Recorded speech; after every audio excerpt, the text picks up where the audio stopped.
Olá, bem-vindos ao programa Argumento. Você é nosso convidado para acompanhar a partir de agora uma entrevista cujo tema é mudança nos critérios de indicação dos ministros do Supremo Tribunal Federal. Nós estamos vendo agora uma nomeação que acontece por indicação da presidenta Dilma Rousseff e passa pelo crivo aqui da Comissão de Constituição e Justiça do Senado Federal e depois pela avaliação do plenário, onde os senadores vão se manifestar. No entanto, o senador Cristóvão tem uma sugestão para mudar esses critérios. E por que exatamente o senhor gostaria que esses critérios fossem outros, senador? Primeiro, eu preciso dizer que a minha ideia já é uma proposta de emenda à Constituição assinada pelo número de senadores que precisam.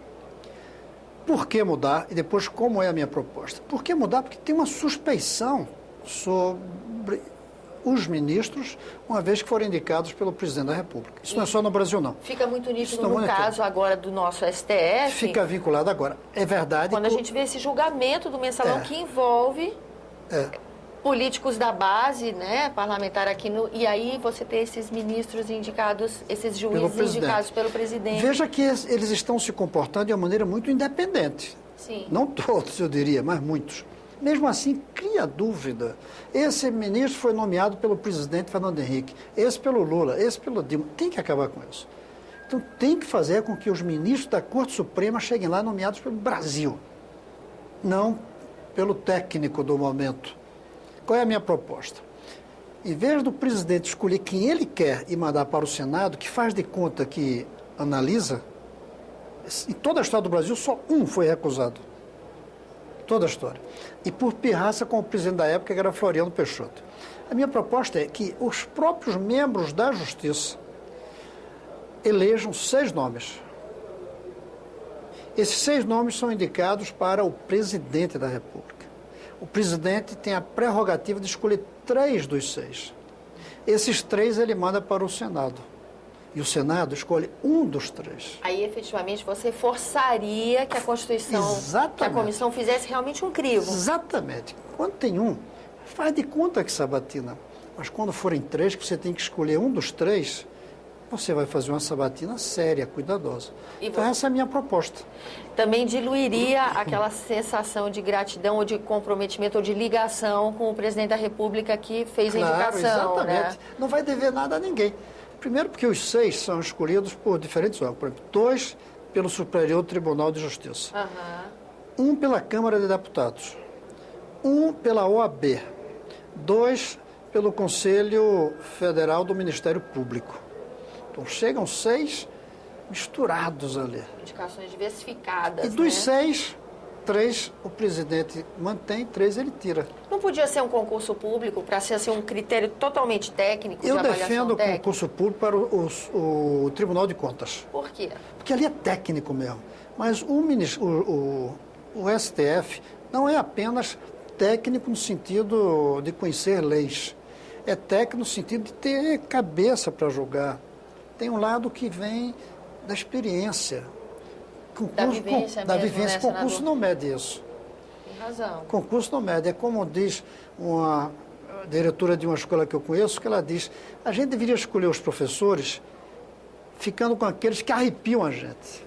Aqueles que a gente diz, puxa, esse é o cara.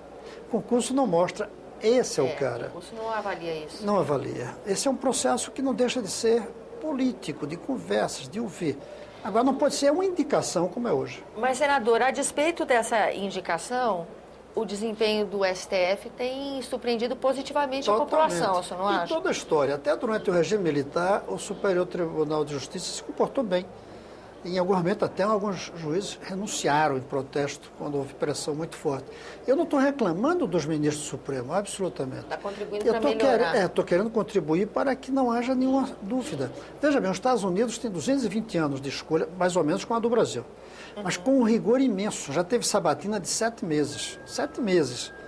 Mesmo assim, quando quiseram fazer a recontagem dos votos do presidente Bush, ele apelou para a Corte Suprema e um ministro que tinha sido nomeado pelo pai dele não permitiu a recontagem e ele virou presidente. Até hoje pesa uma dúvida se aquele juiz votou O certo, o votou por gratidão e dívida com quem o indicou. Mesmo nos Estados Unidos, tem uma seriedade muito grande. Aqui nós não temos tido essa seriedade. Então aqui a suspeição está sempre presente. Existe o ministro de tal presidente e o de tal outro presidente. Tem que acabar com isso. Como é que essa proposta de emenda à Constituição está tramitando? O senhor apresentou quando? Eu apresentei já faz alguns meses, está na Comissão de Constituição e Justiça. Mas nesse período de eleição fica parada. Não tem nem relator ainda. Agora, quando eu fui pedir a assinatura dos senadores, eu senti uma recepção muito favorável. E tenho sentido muito favorável das pessoas envolvidas. Por exemplo, diversas pessoas da Justiça se manifestaram a favor da minha proposta. Alguns sugeriram mudanças.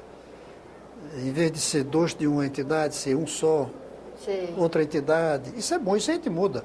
Isso a gente ajusta. Mas não é no cerne, no mérito do projeto, ele está mantido, todos, né? Até aqui eles ficaram favoráveis. Todos. Eu encontrei uma pessoa contrária ao mérito.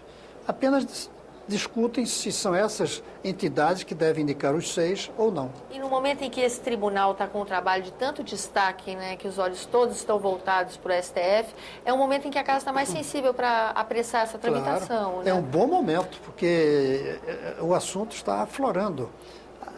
A ideia do arrepiar volta. As pessoas estão arrepiadas com a maneira como as coisas estão sendo feitas.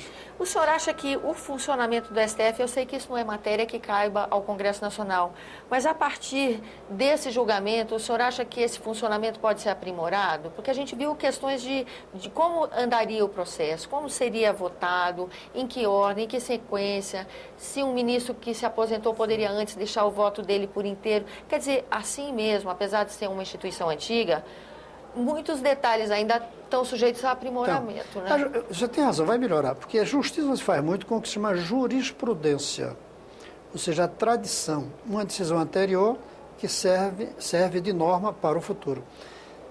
Nunca se fez um julgamento desse no Brasil, então é natural que nesse haja dúvidas. Depois que for feito o julgamento, isso vira jurisprudência. No próximo caso, que eu espero que não precise, eu espero que não tenha mais nenhum mensalão, mas se houver coisa desse tipo, já se tem para onde olhar, que é 2012, o julgamento atual. Senador, muito obrigada pela sua presença aqui no nosso programa. E a você que nos acompanha, muito obrigada pela atenção. Esse é o programa Argumento. Eu sou Tânia Horman. Nós estivemos conversando com o senador justamente sobre o aprimoramento na indicação dos ministros do STF, com o senador Cristóvão. Se você quiser entrar em contato conosco, ligue para 0800 61 2211 ou acesse www.senado.gov.br/TV.